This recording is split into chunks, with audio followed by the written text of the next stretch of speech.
B'riżultat tal-inċident traġiku li seħħ dalgħodu f'Ħal-Kirkop, l-Ajruport Internazzjonali ta' Malta għala għal ftit sigħat b'riżultat li tħarbtu il-pjanijiet ta' xi wħud. Iżda fil-verità, it-turisti li kienu sejrin lura lejn darhom jew anki Maltin li kienu sejrin fuq xi btala jew fuq biċċa xogħol kemm inkwetaw dwar dan il-fatt.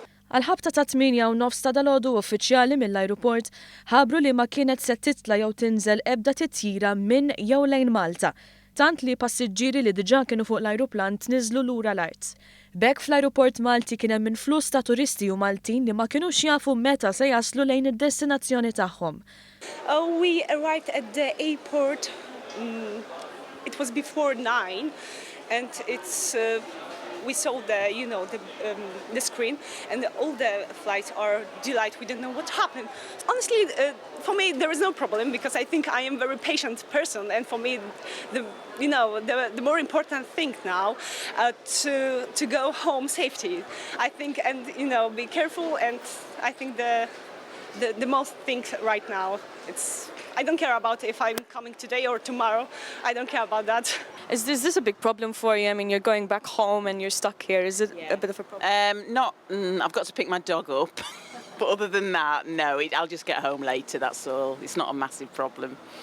No, we're okay at the moment. It's no problem getting home, no. What will you do if you have to stay an extra 24 hours or so? I don't think it's going to come to that. I think we should be on his way in about 3 hours, I reckon.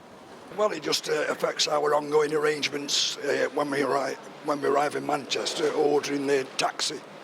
So it's just nothing we can do about it. An accident's happened and life goes on. Għal-Maltin li kienu sejrin fuq xogħol, l-esperjenza kienet kemm xejn iktar qarsa, iżda sabu għajnuna kbira mill-ħaddiema tal-Ajruport. Ħarbat lill-pjanijiet kollha b'tali mod u maniera li ħajkonna nibdlu l-ħinijiet tal-flights jafu ħad tidħol ġurnata żejda biex naslu fuq il-post.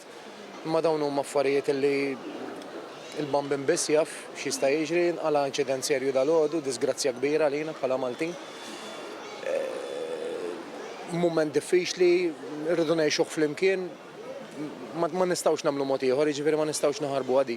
Intant l-Marta ħabbret li se tippermetti lil passiġġieri affettwati mill-inċident tal-lum biex jingħataw il-flus tal-biljett lura jew li jibdlu l-ġurnata tat-titjira mingħajr ħlas żejjed.